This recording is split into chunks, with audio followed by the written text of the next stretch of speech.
All right, looks like we're live now. I don't know why I'm having all kinds of issues with my computer, but it's not reading my camera, and the audio was working, but I didn't have any video, and I can't get any of the camera, so I'm gonna have to do a deep dive on my computer to see what's going on. Hopefully, it's not a virus, or I think it's got like a default app because it is a Samsung computer that it wants me to use their own personal software, and it's kind of blocking. It's kind of set as default, so that's what it keeps telling me in the air is that I somebody else is using the video and the audio in there. But anyways, um, well, for any of you guys that have been following me on Instagram and a couple of videos, I think I put a short on here also on YouTube. Uh, I was gone for a few days. My last stream, I was talking about being gone for a couple of days. I mean, a couple of days, a couple of weeks, and I was a little bit concerned as to what was going to happen with the fish room, if I was going to have any issues or anything like that. Um, I did have some losses, but it wasn't anything big, and I kind of wanted to go, "Hey, what's up, Adele?" I kind of wanted to walk around and see. I haven't done. I think I did one water change, and that was just because my daughter dropped by to visit us. I think it was a couple of days ago, and she actually fed one of the bowls that I have. And being that she doesn't really keep fish, she kind of overfed it, and that's the only one where I had a little bit of an issue with. So as soon as I got home last night, I did a partial water change on it. I still haven't siphoned out all that extra food. I do have some shrimp and some snails in there, which are probably kind of doing the cleanup. I'll just have to keep an eye on the water parameters to make sure they don't spike up too much. But anyways, let me show you what it looks like. Hey, Vanoski, let me show you what 2 weeks of being away from the fish room actually looks like. Um, you know, like I said, other than that one bowl that my daughter fed, it pretty much went untouched. And what happened is she was kind of doing that and then decided to call me. Hey, Red Laser. She decided to call me and ask me if, she wanted me to feed the rest. And when I saw her, and she told me what she had done on that bowl, I said, you know what? Just show me if I have any dead fish in the fish room. So she walked around with the camera and was showing me, and there was a couple of dead fish, but those were removed, and just trying to prevent an ammonia spike. Hey, dude. So, but let me turn you guys around and show you what 2 weeks of not being in the fish room actually does to your fish room. So let me try to turn this camera around. Hopefully I don't lose you guys by pushing too many buttons. All right. So here we go. This is the backside of the aquariums. This is the last one that I told you guys that I had just set up. It was just kind of thrown together at the last minute. And it was just kind of like cycling. I do have some wild type mollies and gambusia in here that I got out of the Colorado River. And so that's what's going on here. I did throw in, when I was trying to cycle it, some of my coals from the guppy tank. So that's why you see some that have color in there. And they've kind of been growing out. But the one thing that have found really fascinating with me not feeding this at all and not doing anything for 2 weeks is how clear the water is. I don't know I really wasn't sure what to expect, but I was really surprised as to how clear the water is because I haven't been feeding it. And everything seems to be doing okay. These are my shellies in here. I did notice a little bit more of hair algae on some of this stuff because I haven't been doing the regular water maintenance, but there's fry in there, and they seem to be doing okay. So I don't see any real small fry, like any new earth in there, but as far as these guys are concerned, they all seem to be thriving pretty well. Especially the clarity of the water is what I'm finding really amazing. I did have a lot of evaporation. The water when I left was probably up to here. Oh, and that's the other thing I did. I do have a DIY sump that that I needed to add water immediately to before I burned out the pump because it was starting to suck air. But I'll show you what I did with that one before leaving. Here's one of the self-sustaining systems. You can see all, I purposely didn't add any water, but that's all water evaporation that occurred. And, you know, I have some shrimp in there, not a whole lot in there of livestock, just some shrimp, and I had some fry. I really haven't taken a deep dive to see what's still in there. But this one doesn't look as good just because of all the water loss in there. This is the one that my daughter overfed a couple days ago because, well, she's not a fish keeper, and she said that the betta just kept kind of staring at her, and she couldn't help it but feed it. But you guys can kind of see a little bit. I did have some diatom algae on the sides that I haven't cleaned out yet. Other than me changing out some water immediately when I got home last night, I really haven't done anything else to this aquarium. The female betta is doing fine. On this other one, I did have a male betta, and as you guys can see, he's not in here anymore. Well, he didn't die in here. He died on the ground. That was one of the casualties that I had. It looks like he somehow had managed to jump out before the water level had dropped. You can see where the original water level was at before me leaving. And this is all the evaporation that happened while I was gone. So the only thing I have in here now are some sherry shrimp that I had initially put in there. Hey, Sultan, how's it going? And but again, I'm just surprised how clear the water is in here. I think because I have a little bit more snails in here, I didn't get any of that diatom algae. You can see one right there on the leaf of that narrow leaf. Oh God, I'm drawing a blank. The microsorts, and you know, they've been doing a pretty good job. I'm assuming by how dry that betta was, it must have jumped out like a day or two after we left, and you know, he was just fish jerky at that point. In here, this is a little grout tote that I have. This one, the water level was actually you know, at the level of the rocks. There are some sherry shrimp in here. I'm not sure if they've made it.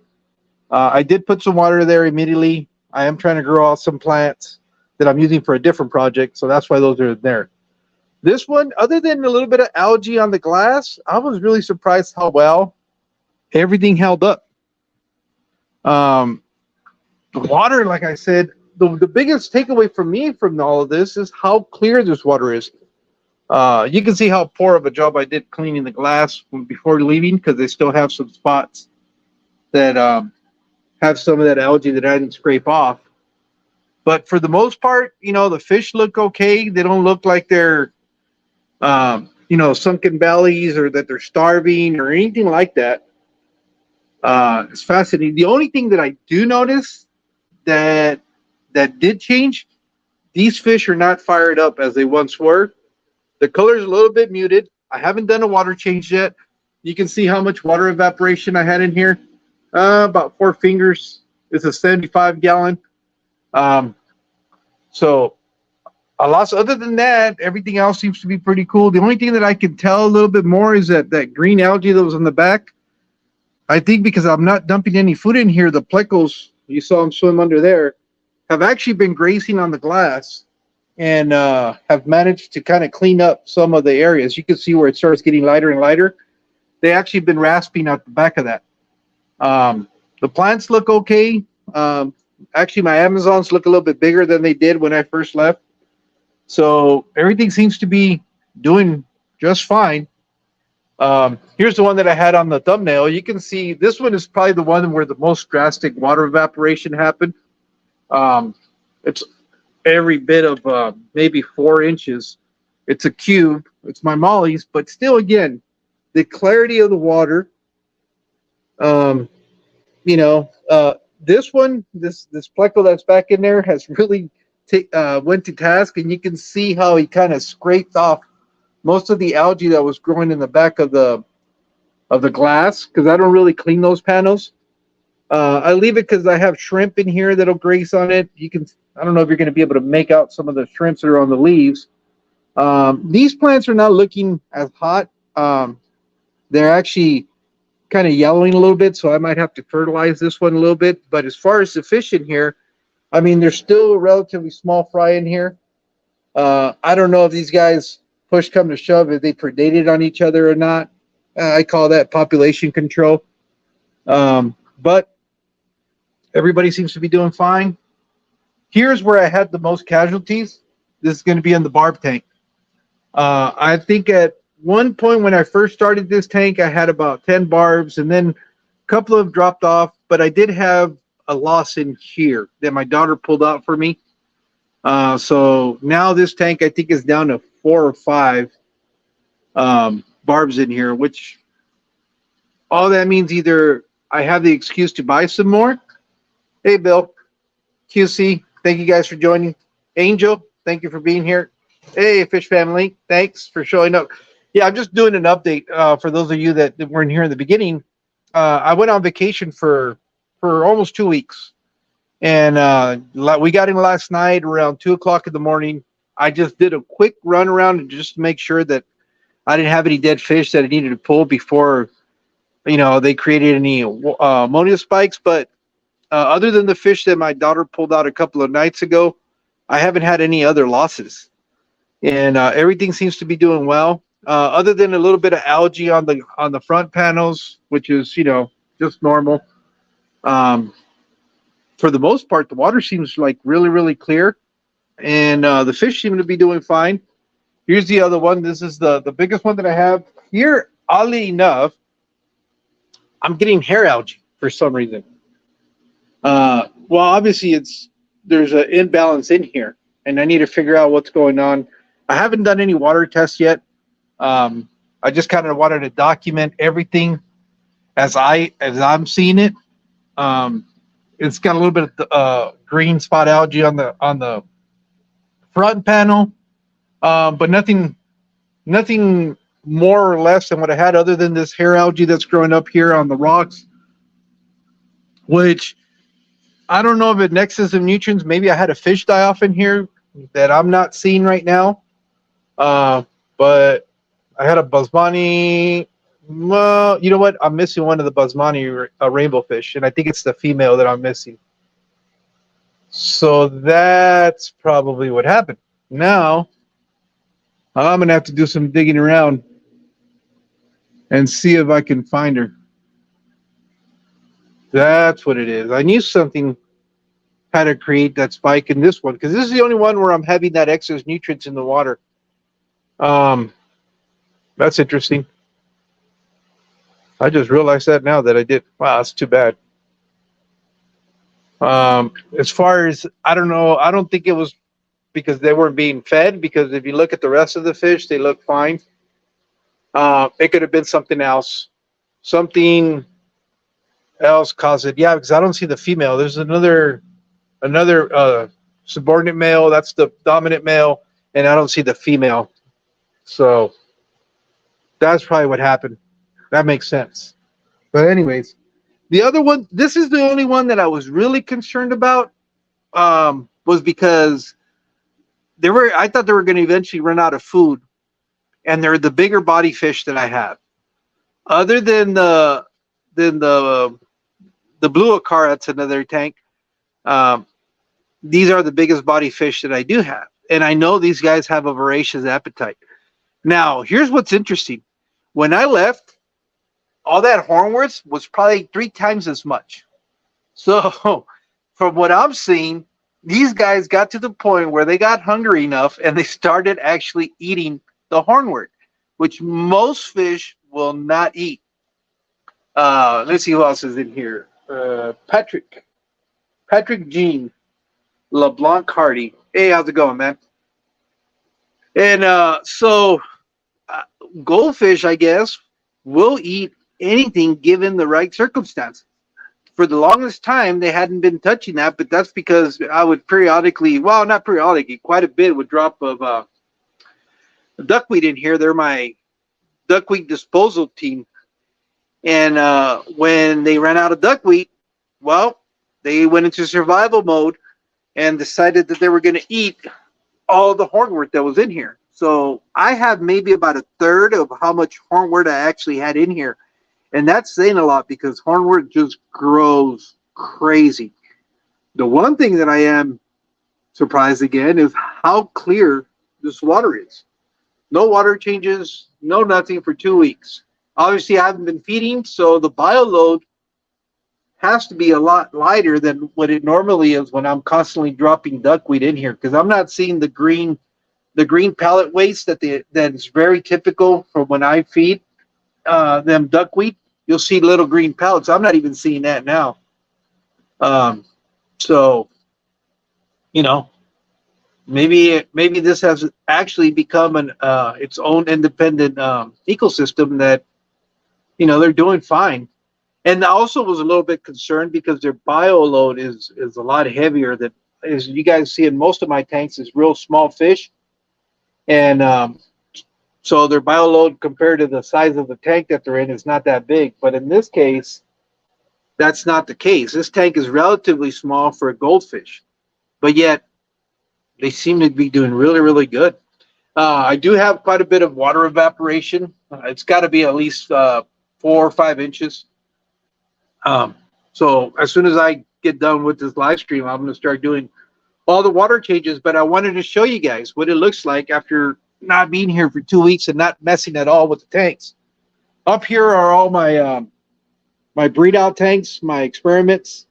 Again, I'm not surprised. If I had any losses in here, they were so small that the snails and the shrimp probably did away with them. There's plenty of duckweed up here. So these tanks, because these are a member, Amaris, I can't speak today. English is difficult for me sometimes. They'll eat protein and plants.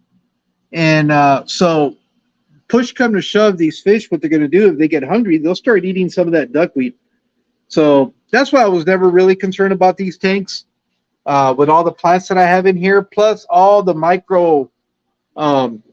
microorganisms that are growing within these tanks. I knew we're going to keep them fed. Like I said, the only tank that I ever had questioned, this is my shrimp tank. Looks fine.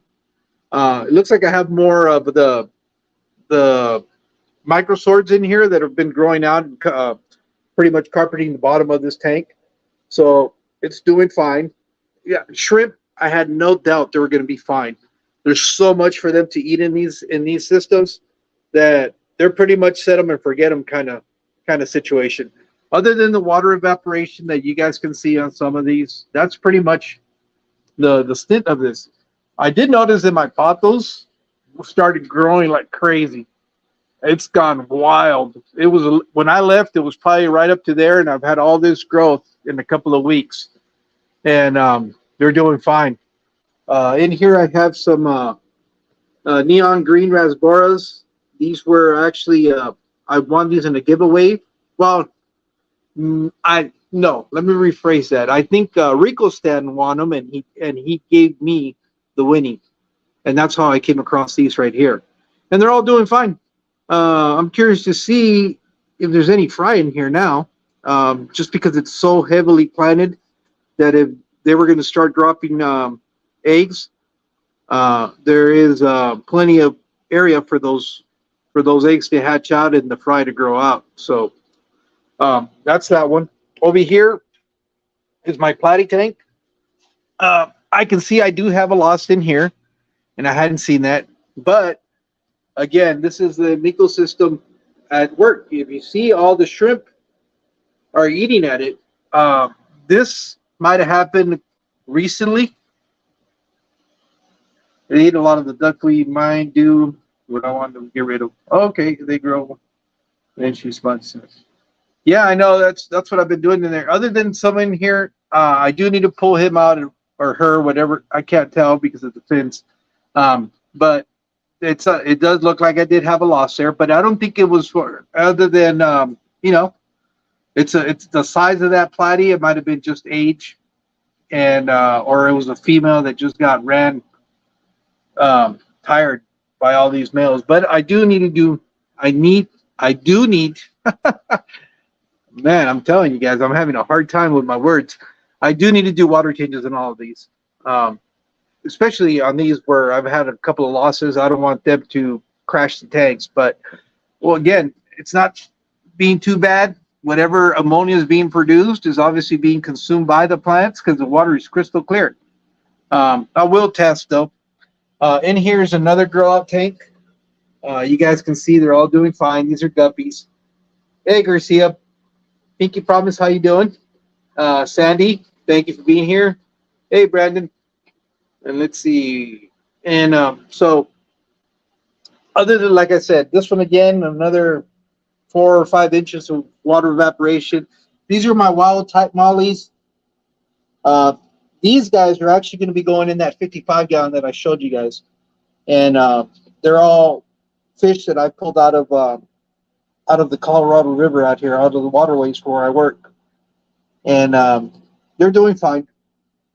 In here are also some gambusia that I pulled out of the same water system.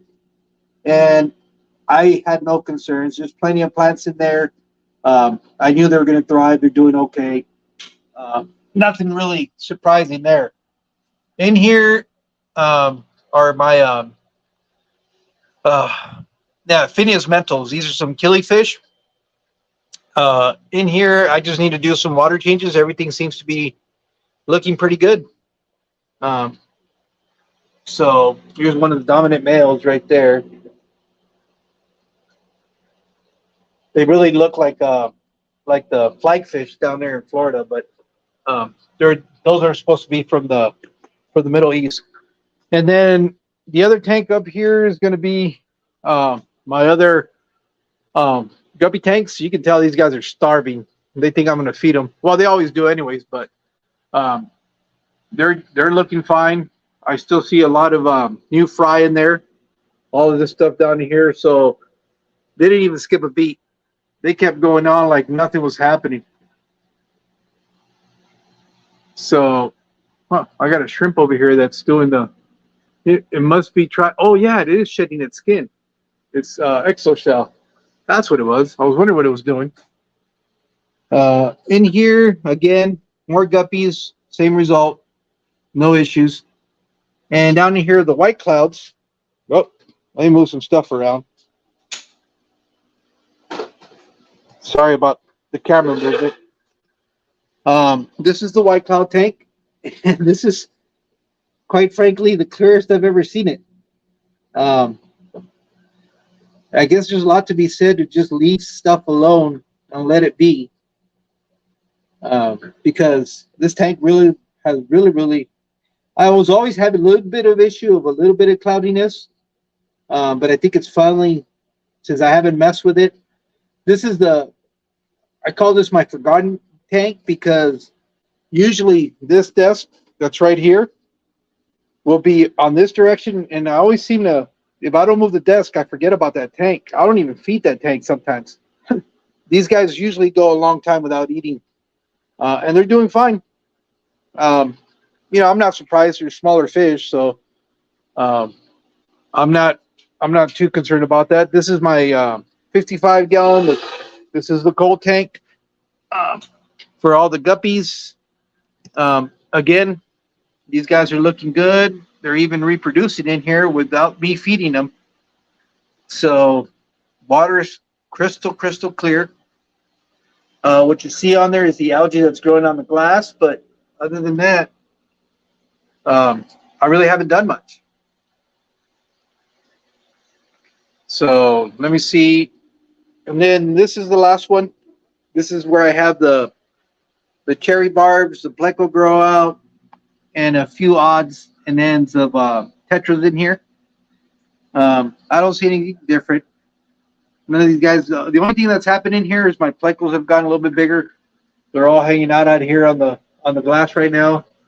The males are starting to get the bristles in, so they're doing fine. Again, this is another one that I've kind of set and forget. But I think overall, the results are pretty much what I was expecting. Let me turn the camera around. The results have been pretty much on par with everybody that's that's had a fish room for any substantial amount of time. They kept telling me, "Hey, you got nothing to worry about," and I knew it was going to be fine, but you still can't help, uh, to have a little bit of doubt. There's always those concerns, the what ifs, and you know, it's just one of those things where hopefully you've done things the right way, where they can pretty much be self-sustaining, and I think I was able to accomplish that. Um, Now I feel a lot less concerned about leaving the room for any amount of time, because I know they're gonna do fine. Let me see if there's any comments out here other than just conversation between you guys that are having. Make sure I haven't missed anybody for the hellos. Um, Already addressed Adele, Vinoski, Red Laser, June, Sultan, Angel, Fish Family, Bill Myers. Thank you for being here. QC Aquatics, Patrick. Thank you. B Wizzle. Let's see. When you are hungry, anything is good food. Yeah, I guess Bill's talking about the goldfish. Yeah, they'll survive. Let's see. Got your expo tickets? Oh, okay. They're asking B Wizzle. Let's see. Long time no see. I Pinky Promise. Yeah, it's been a while. It's actually been almost 2 weeks since the last time I did anything on this channel because we were away for that long. Um, Let me see. Sandy, thank you for being here. Garcia, hey, Berto. Fish Fang, enjoying the show. Hit that like button to show it. Okay. Thank you for that.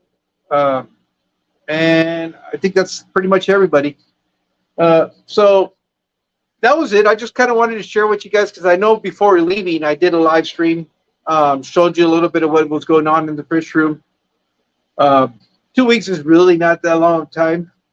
I think what I'm going to do now is I want to start doing some controlled experiments.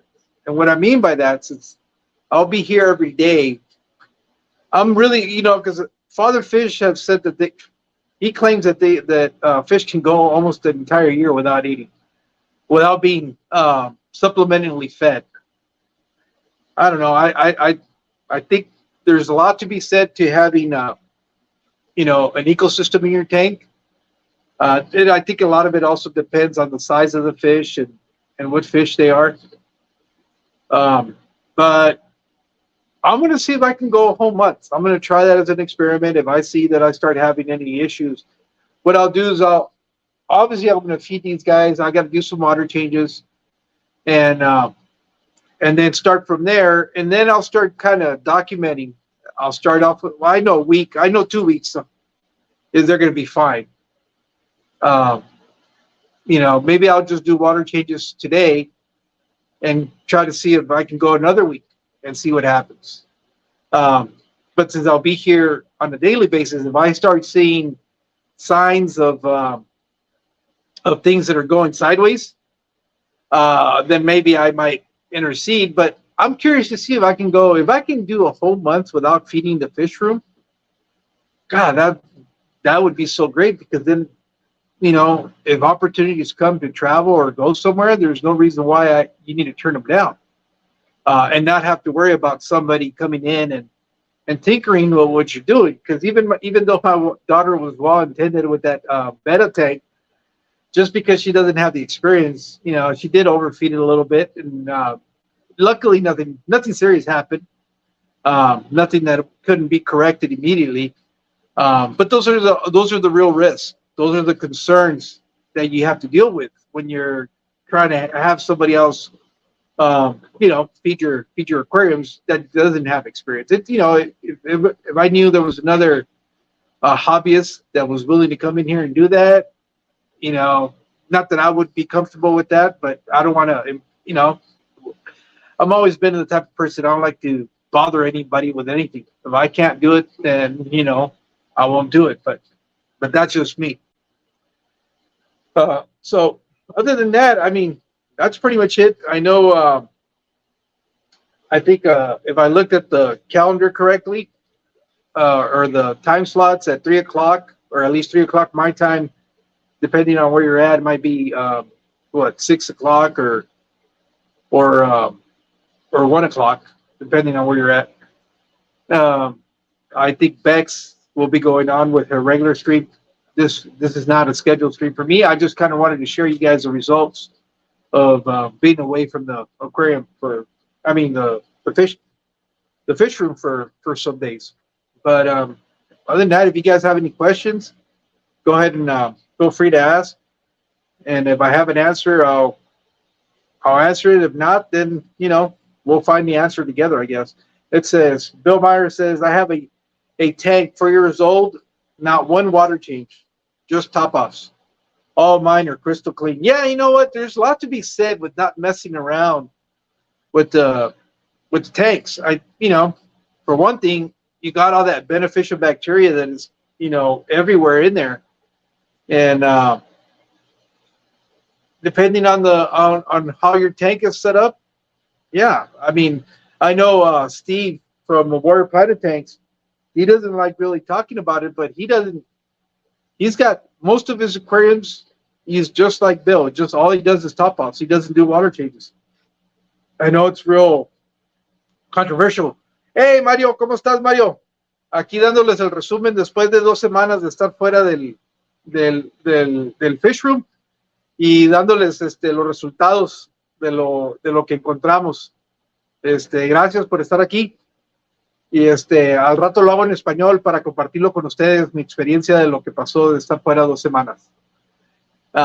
Yeah, Mario Goldfish is one of the guys that I know from Mexico City. Actually, he's got a channel, and as the name implies, he has a lot of goldfish and experience in goldfish, and so he was just dropping by, showing his support, which is greatly appreciated. How much power do all your tanks and equipment use? Not a whole lot, because I'm running on a central air pump, and they're both, for the most part, all my aquariums are run on air. So they I don't run. The winter is a little bit tougher for me because I do have to run heaters on some of the tanks, but I do try to heat the space more than anything else. But I do pay. I don't know. See, I live in Arizona, so it's hard for me to really break down how much power is really the consumption from the fish room versus just the air conditioning in the house, because that's on 24/7. In the garage, what I do is I just run fans. I got a couple of fans that I run to circulate air around. And in the past, I was keeping the door open. The idea behind it was that it would kind of keep some of the fresh air in here. But what I've learned is that I let too much of that heat come in here. And now that I've sealed a lot of the air gaps that I had, I think I'm just going to leave the door closed and let the tanks act as evaporative cooling with the air circulating around here, and hopefully keep my temperatures in the low 90s, because that's the reality. I know last summer I did one. It was 100 degrees in here in the fish room, and the fish tanks were running about 96 degrees, anywhere between 96 and 94. I did have some losses, but not a whole lot. It's amazing how fish will adapt to their environment, especially because it's been gradual. These are not changes that happen overnight. And obviously it does accelerate the, oh God, why am I having so much trouble with words today? Their metabolism. So their life expectancy does get pushed. They get throttled a little bit. But that's what it is. And this is where I'm living. This is how I keep fish. Luckily, a lot of the fish that I do have are pretty prolific breeders, so I really don't notice the drop in numbers. The cherry barbs and the tetras in that pleco grout, those guys are going on 2 years now with the same amount of fish. I haven't really, and I'm gonna knock on wood, haven't had any losses. I really do try to do a low maintenance kind of fish room. I don't mess around with it. I'm not really putting in stuff all the time, other than me putting in my hands to either thin out some of the bow or trim some plants. That's really as far as I'll really go with tinkering. I'm always wanting to change the scapes in the tanks and trying to improve them, but I kind of stop myself because I see how well they're doing. A lot of the times that's just creating more problems for yourself. So I just tend to leave things, be and enjoy them. I mean, what's the point of having a fish room if you're so caught up and constantly working and tinkering and doing all this stuff and not having any time to enjoy it? To me, the idea is to be able to enjoy this and really like I'm doing now, sitting on this chair that pivots. I'm sitting right in the middle of all this, and I like to sit here and watch and observe. I'd rather do more of that than trying to do maintenance and whatever else is going on in here. But let me see. So to answer a long answer to that question is I don't know. All that information just to say that I don't know how much power. I don't think it's that much. The lights, as you can see right over here over my shoulder, all my lighting in here is just LED shop lights. And that's all I'm running in here. I don't have any special lamps. I don't have any of those aquarium lights. They're just strictly shop lights. The even the cheapest ones you could get at Walmart, because they don't, I can't even link these together. The only thing they're on is on a timer. They're on a power strip that's attached to a timer, and the timer turns them on and off. That's all. And as you guys can see, I can even grow algae on the glass, so they must be pretty strong lights. I know they're 65 Kelvin, which is supposed to emulate daylight. But as far as the power and all this other stuff, I don't know. I know they're strong enough to grow algae on the glass if I leave them on too long. They're on timers. I do break up my time sessions. I do run them in the morning because I do work shift work. Right now, I actually went on and turned on all my lights just because I was going to be streaming. But they are on timers, and I'll run them about 2 hours in the morning. And usually I have them set up so when I get home around after 6 from working graveyard shift, I'll come in here, see what's going on, and then go to bed. And then they don't kick on again till about 6 o'clock, and they'll be on from 6 to about 10:30, 11. I've got them staggered about 15 minutes each section. There's like 3 different sections that are in here, and they come on the same way so that they don't all come on at once and startle the fish too bad. And I do have a couple of lights that are always on in the fish room. One of them is that. Let me show you guys. This one down here. I was listening to an interesting comment this morning on the replay of Aquafunk's live stream, where somebody was saying that low intensity lights you can leave on for longer. Well, I'm going to say that is true, because this is one of those type of systems that you get with those kits that they sell, and this lamp never goes off. And I don't get any algae actually. If you can see, there's no algae on the glass. But I guess that light is so weak that it affords me the opportunity to leave it on 24/7. But it's strong enough where it's growing your very basic low light plants. Now, could they be better? Probably. I know I do need to add a little bit of fertilizer in here because I can see some of the leaves are starting to get a little bit yellow. But your tiger lotuses, they'll grow in here with this light. Now, I think the reason these guys haven't really gone all the way up is for the same reason that light is on 24/7. So it's strong enough where it's being able to get down here and it's keeping it compact.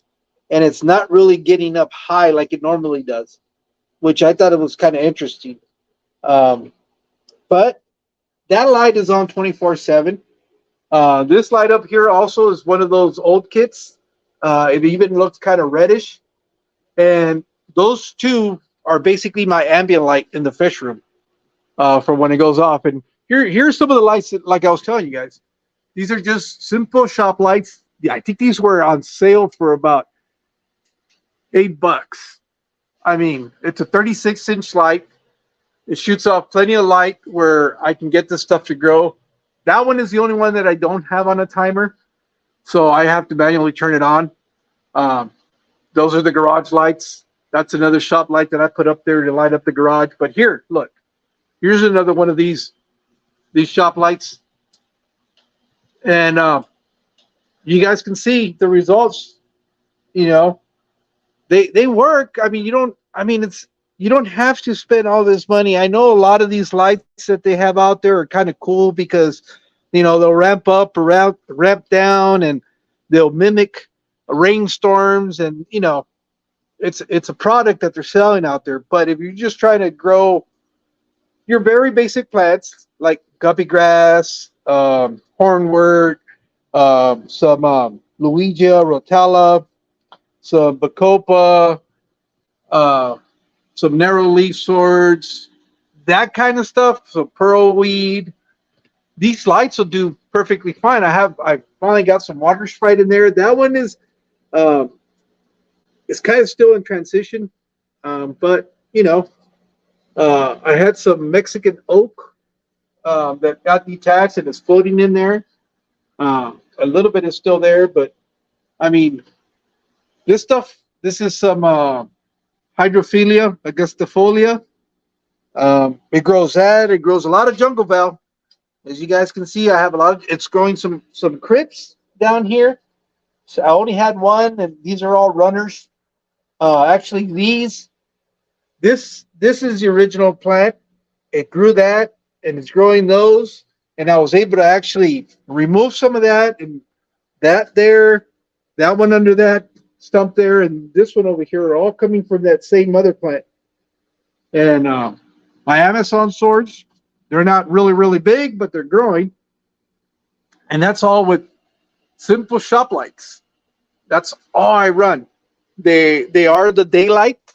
Just that's all I look for, is to make sure that they say that they're daylight lamps, and I'm able to get them to grow that way. But you know, it all depends on what you're trying to accomplish. I don't run any CO2. Some of these are dirted tanks for the most part. I know this is my very first dirted tank. As a matter of fact, this aquarium here, if you are following me on Instagram, was the one that very first aquarium that I had set up in 2018 as an aquascape. My very first attempt to an aquascape, and that tank actually looked really good.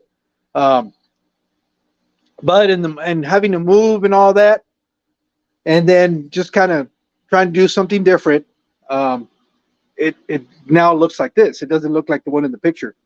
And excuse me. As a matter of fact, one of the nice big rocks that was in there is right under there. That was in there.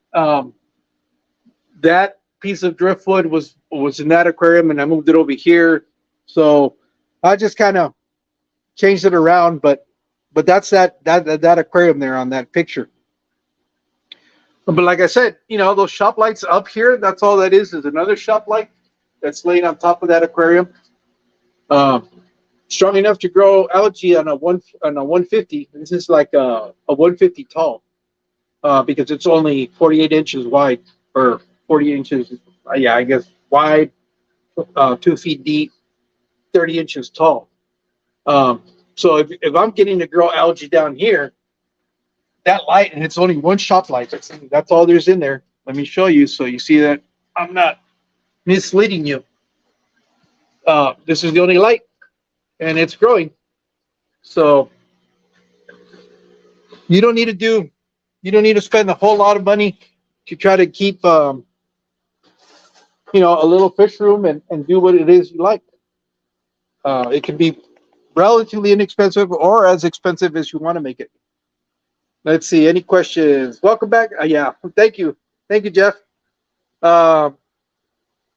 Yeah, you're driving home. Well, have a safe trip. I know I tend to do that a lot too. It just kind of makes time go by quicker. Hey, Michael, New Local Austin. Thank you for being here. That's cool. I have not had crisps propagate yet. Yeah, you know what? To be honest with you, these have taken me almost 2 years. It almost took them about 8 months for this one to settle in.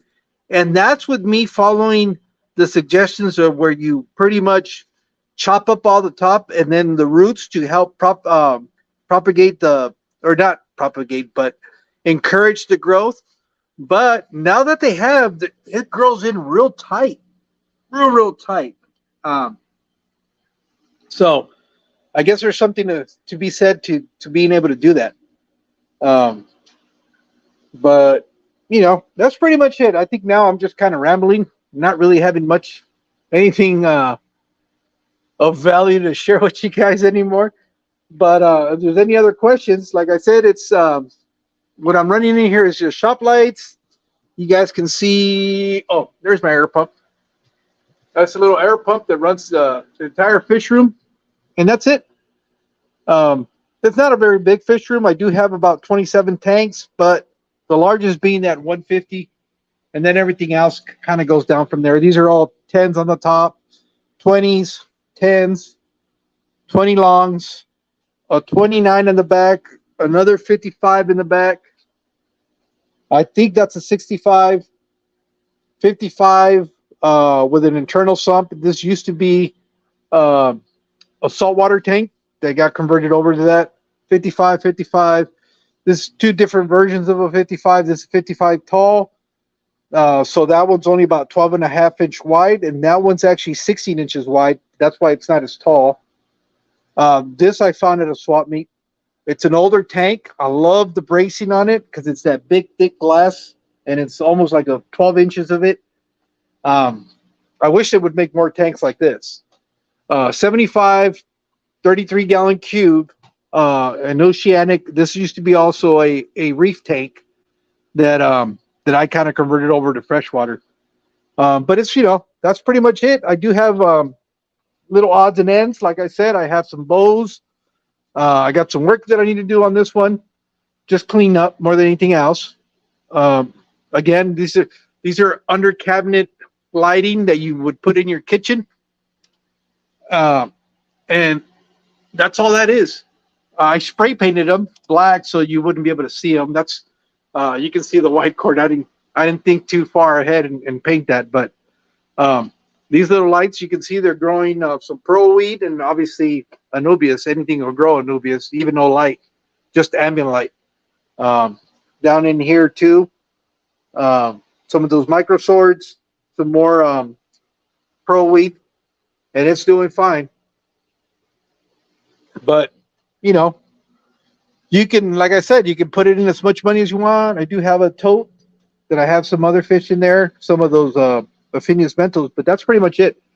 I know this fish room will eventually change because my wife doesn't like the look of how she walks in and immediately sees this like this. But what's cool is that she said, why don't you take a lot of these tanks and put them on this wall over here? So you know what that means. I'm going to be able to put more tanks. It's going to allow me to set up different rack system for those aquariums.